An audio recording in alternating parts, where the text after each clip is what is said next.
Hello and welcome back to my YouTube channel.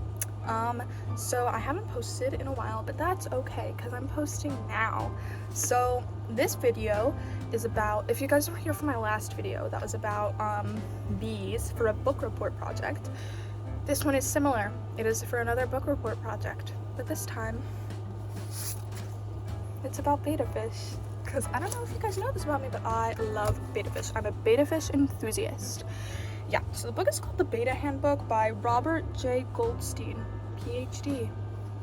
So we're gonna dive into the different facts about betta fish because a lot of people think they know everything there is to know about betta fish because they're all like, they're starter pets. Like, I can handle it. You just sprinkle some food in the tank and it's fine. But actually, they have very interesting, like, I was gonna say like backstories, but they're not like cartoon characters, but you know what I mean. Like, their roots are interesting. So I'm gonna start us off with something that most people kind of already know about, and then I'm gonna go into like the more hardcore stuff. So let's get into it. Okay, so fact number 1. Betta fish are fighting fish. And I know a lot of people know that because their other name that people call them is Siamese fighting fish, but there's actually a bunch of different species of bettas. It's not just, oh, it's a betta fish. Like, there's many different kinds. And I know when you go to a pet store, you see like the half moon tail bettas, stuff like that, but that's just tail shape. Like, there's so much more. So there's one specific breed of betta fish that I'm going to talk about, and they're called betta splendens. So these betta fish are they're the most popular out of all the other species of betta fish because they are used for fighting. And fighting, like betta fish fighting, originated in Thailand, but recently it has moved over to the US and Europe.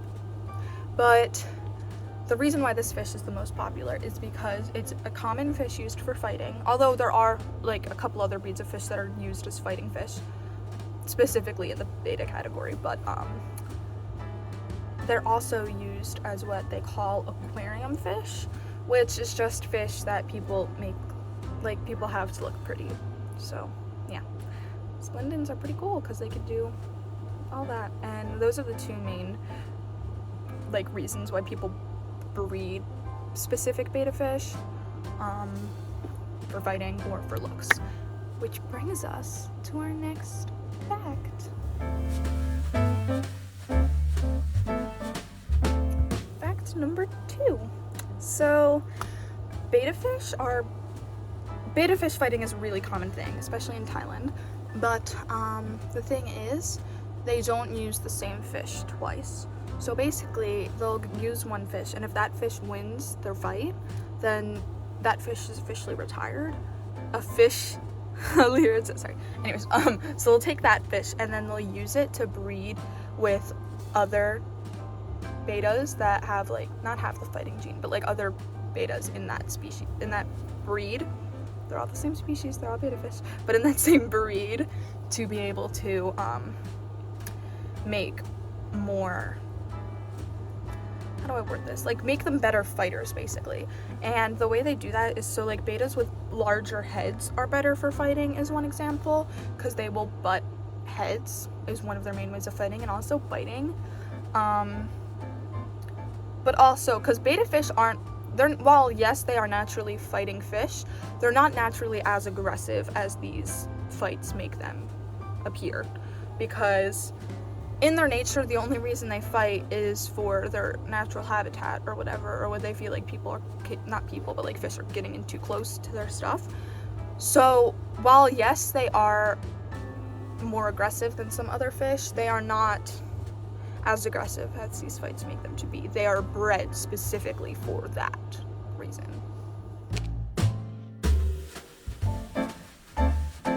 Which brings us to, how do you breed betta fish? So, fact number 3. Yeah, I think I did it like that and it looked like a 2, but it's really 3. This is fact number 3. So basically, first you take a male betta fish and you put him in your tank and you leave him there for a few days alone so that he can get used to the habitat and really like decide, like, yes, this is my house, I claim it. And so then after those few days, you will take your female betta fish and you will put her in a jar that's the size of 1 quart, like that much, and you fill it up halfway so that when you put it in the tank, it still floats above the water, so that neither of them can jump in or out. So you leave her in there for a few days, and the male will start like doing things to impress her. And while at first she might not be interested, and if she's not interested after a few days, just try another female because that's clearly not working for her. But if she does get impressed, she will start to do things like ram into the glass as if she's trying to escape to like be with him, or she will turn a darker color. Because fun fact, betta fish do actually change colors. I had a betta fish back in my day. It was actually a few years ago. His name was Mr. Paul Swizzle, and I loved him with all my heart. He passed away, but I had him for a good 3 years because he was from the pet store. But I loved him. I still love him more than anything. But he turned a darker color just due to like the change of being in a new environment from the pet store. But anyways, personal fact aside, yeah. So she's in the court. Once she starts getting more like antsy to be with him, you can start, although you should wait a few days and make sure she keeps it up, because if not, she might just be like wanting to play with him and not wanting to mate with him.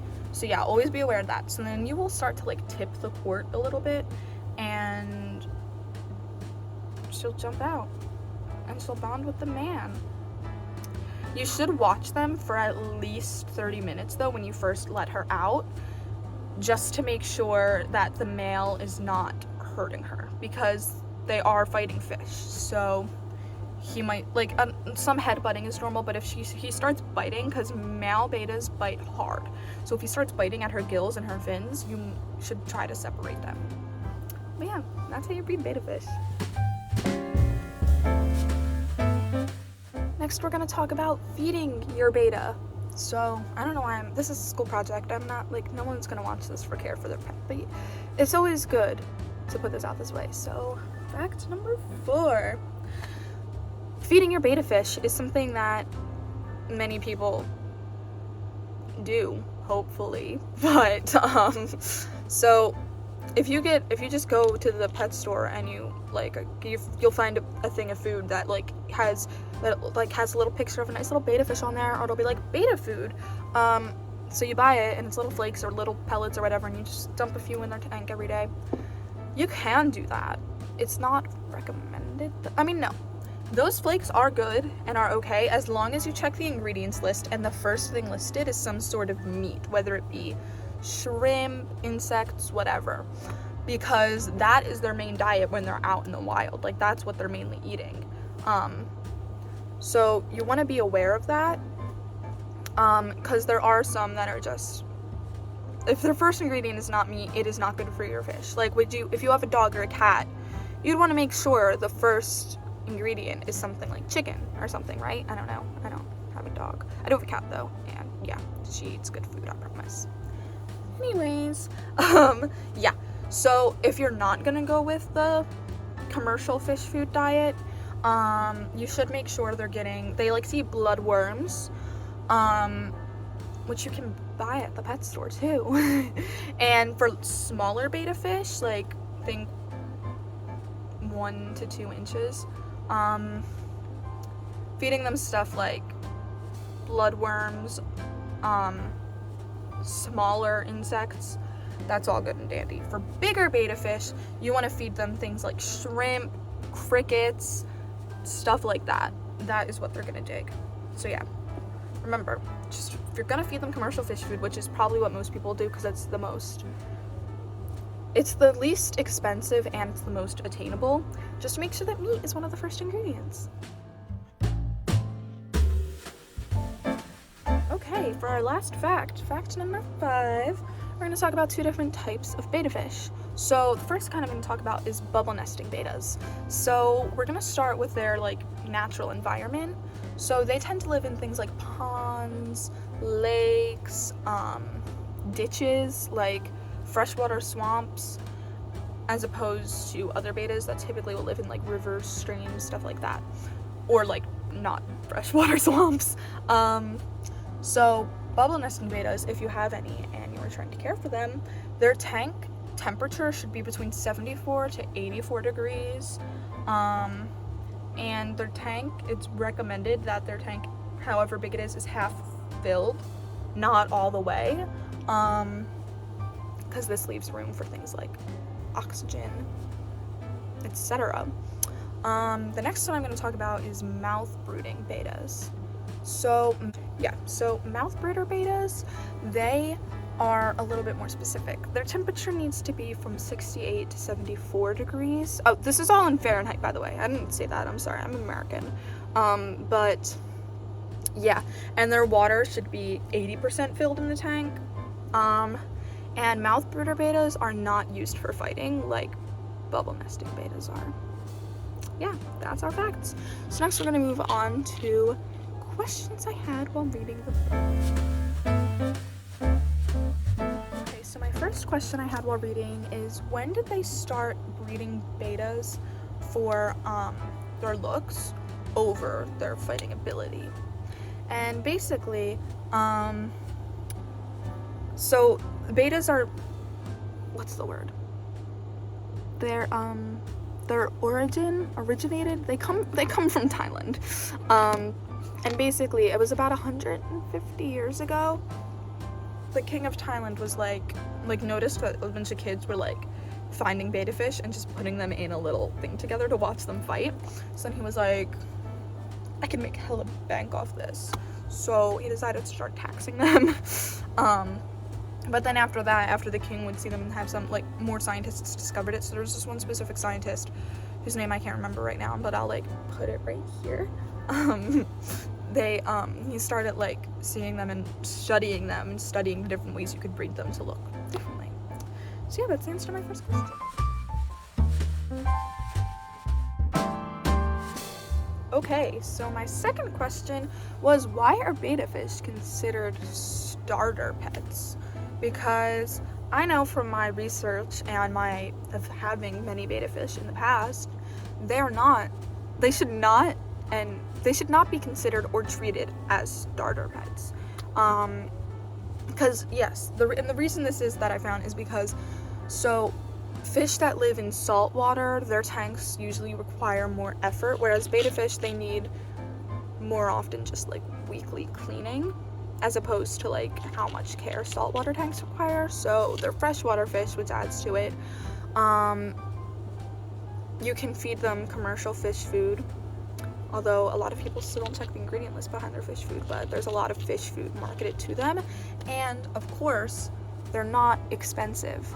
Betta fish are sold for so cheap at pet stores, and all of their supplies are sold for cheap, and there's a misconception going around that you can just keep them in a little fish bowl, which, by the way, no fish should be kept in a fish bowl like that. They need to be in a properly sized tank, because they have needs, like especially betta fish who are used to living in tropical areas. They need things like heaters to keep them warm, because the places that they live, like ponds and lakes, they're not that deep, so they're closer to the surface, which keeps them warmer. Also, the reason why their tank can't be filled up all the way is because they get oxygen from that area. Anyways, sorry, I got a little heated, as should your betta fish's tank should be. Anyways, they're also just really small. They're not large fish, so people just get a small little tank and plop them anywhere, and that's just not how it should be. So yeah, sorry, I got a little angry, but yeah, that was the answer to my second question. So overall, would I recommend this book? I give it a 6 out of 10. I love betta fish. However, I think this book could have been better, because the last book I read, I know I'm not supposed to be comparing it to the other book, but I'm going to do it anyways. The last book I read was about bees. And that book, it was very beginner friendly. Like, they gave a lot of explanations for people who might not be like super on to the sciencey side of beekeeping and stuff. However, with this book, it was very much like there was a lot of information per page, and it's definitely not an easy read for someone who is not super like even I, who research betta fish for fun. I'm not super into the sciencey aspect of it, so definitions and stuff, or like just better, not better, but like longer explanations, more detailed explanations would have been useful. But other than that, I do think it provides a lot of useful information, and it definitely proves that betta fish are not starter pets. And they also had a lot of pretty pictures in here. Like some of them were like full page pictures. Let me try to find one. There's this opening one, which is beautiful. Let's see. I have another one in here. I swear. Yeah. There's this one. Like, they're such pretty fish. But yeah. So that is my book report. I hope you guys enjoyed it. I hope you all learned something about betta fish. Yeah, I hope you enjoy. And if you think I should get an A, I was gonna say comment on this video, but I don't get comments on my videos, so don't comment on this video if you think I should get an A. So yeah, Miss Sneer, if you're watching this and there's no comments on here, that means I deserve an A. Okay, that's all. Thanks.